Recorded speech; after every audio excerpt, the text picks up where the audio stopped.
あ、すいません。10種類ですか。はい。へえ。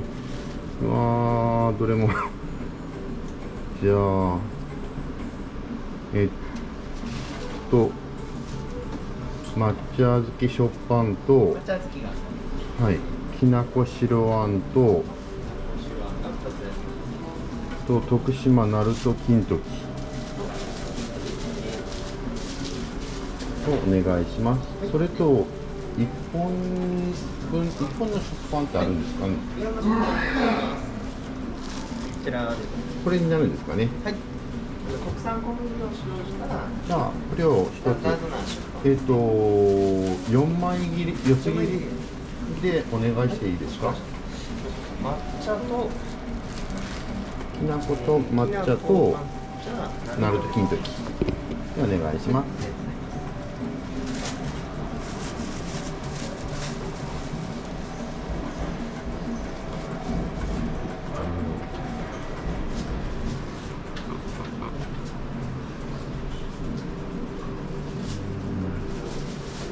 どれも美味しそう。日本の食パン4枚にカットいたします。はい、お願いいたします。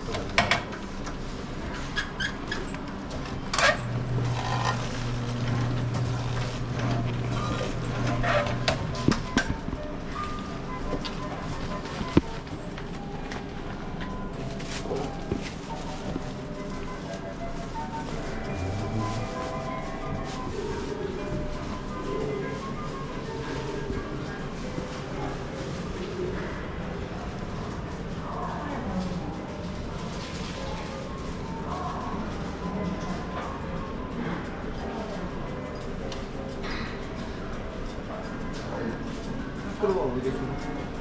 袋はもうあります。ありがとうございます。4つ合わせまして1970円でございます。はい、ペイペイでお願いします。保存料とか添加物は一切使用してないので、お日持ちは2、3日はお召し上がりください。大丈夫です。1970でお願いします。これでよろしいですか。支払いお願いします。ありがとうございます。はい、ありがとうございます。失礼します。はい。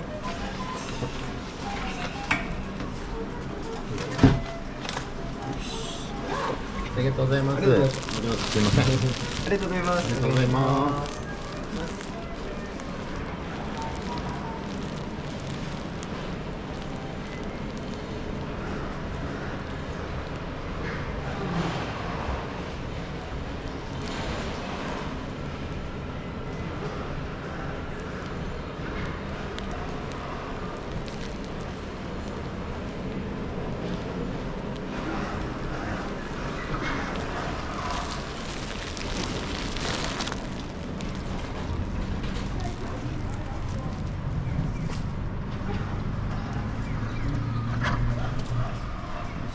近藤さんでパン買ってきました。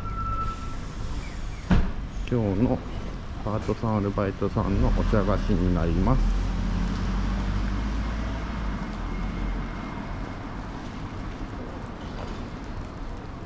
なかなか大牟田駅から電車に乗ることないからですね。